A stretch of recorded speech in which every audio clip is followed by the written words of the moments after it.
a kid that attends his lessons or her lessons and doesn't say much, but doesn't really show that much initiative to want to do them, that's another thing. And I think that's what I would have done differently. I would have watched more and done less, I think. Your daughter went to University of South Florida, big institutions. Mm-hmm. What is your thought on college tennis? If you have to change one or two things, what would you change, or what would you suggest the university change? On the college tennis, yeah, you mean just on the tennis part or on the academic part too, or both? Well, in Everything. general, in Mm, general, everything. Because you went there, you probably was on the phone a lot with your daughter. You went to visit. What right. would you change, or what would you add, or what would you subtract? Let's see. As far as the changing, as far as the tennis goes, we went on a visit, like you say, in the end of her senior year. Um, we used scouts in France who had attended American universities and were very familiar with the American system to guide us, even though, ironically, because she was back in France at that point to finish her high school online from France, it was but doing the American education. So we used French scouts, and I think I would have done the same thing. I'd use the scouts. And we're sort of like doing that with our younger one now, too, because it's unlikely that he'll play college tennis, but he might, especially if it's third division where there's less work to be done. So I thought that was a good thing, what we did for Alessandra, and I think she paid for all her studies over 4 years with a full ride scholarship. And I think that wasn't a bad thing. It gave her some skills. Today, she's still in tennis analysis as well as other things. And, I think it gave her a whole structure, really. And I think that was a good thing. Yeah. Yes. So, professional-wise, from that college when Alessandra graduated, did she consider going pro at all? No, she never did. It's when she turned, when I think it was 16, I realized she didn't want to be a pro then. But when she was 15, I know she was minus 2.6 in France and one of the 50 top girls in France for her age category. Minus 2.6 is a very good ranking. It's up high in the second division, like I talked about earlier. But it was at that point, I think she realized that she would like to play tennis in college. And, I thought in college she was sort of a team girl. She was a real team player.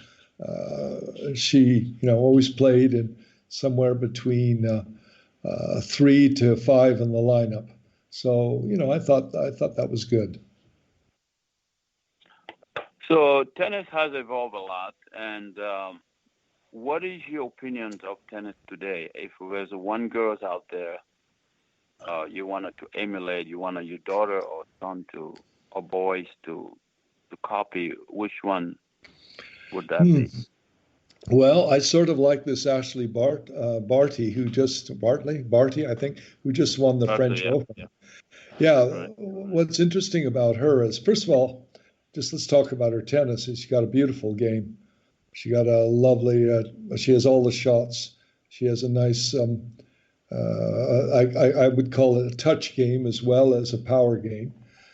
She can serve and volley. She can slice backhand. She has a one-handed backhand. She moves well all over the court.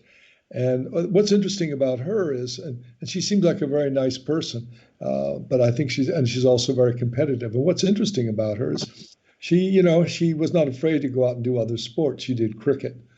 She did several other Australian sports, and she questioned her whole motives and everything. And then she came back into it.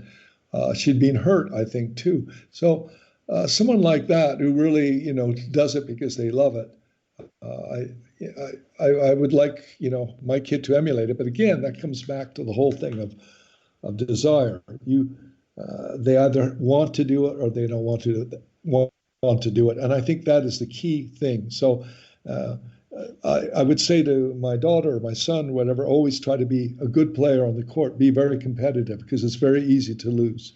But at the same time, maintain your integrity and be a good player, be a fair player, but always be a very competitive player.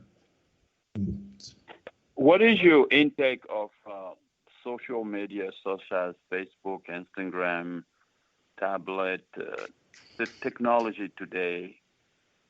How that enter or affect any way the development of your kids? That's a good question, tough question, because kids today, it's like all of us, we parents today, we're constantly on these phones. First of all, it's a great way of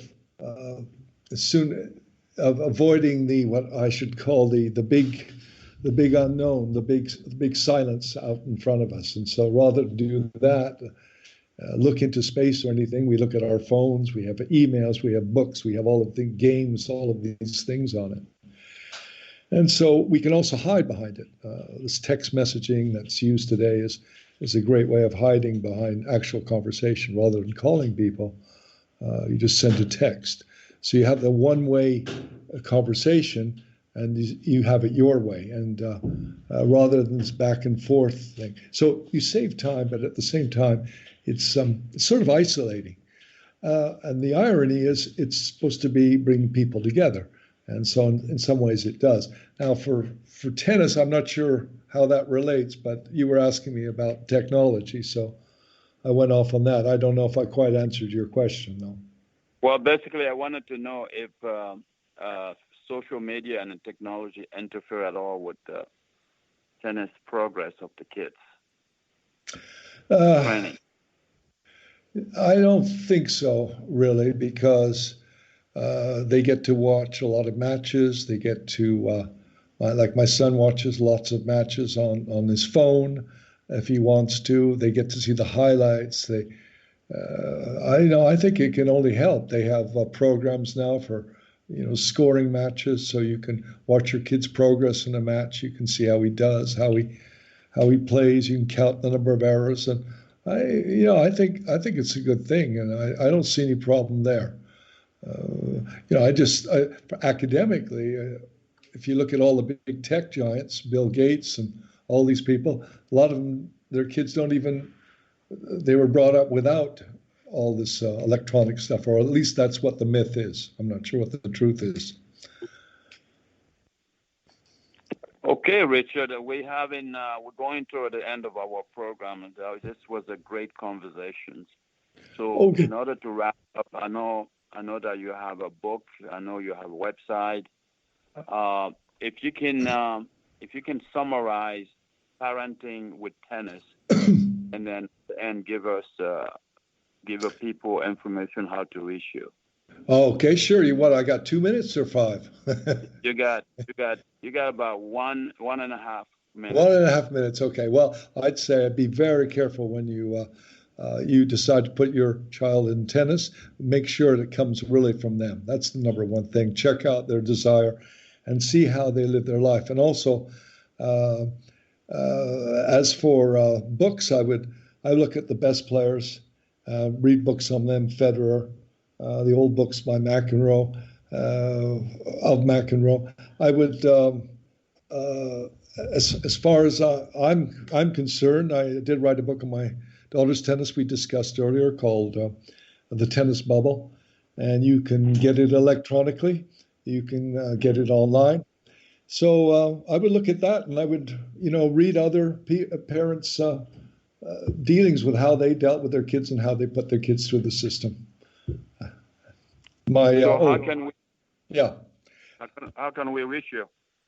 Oh, well, I'm at richard@richardbonte.com. My website is www.richardbonte.com, and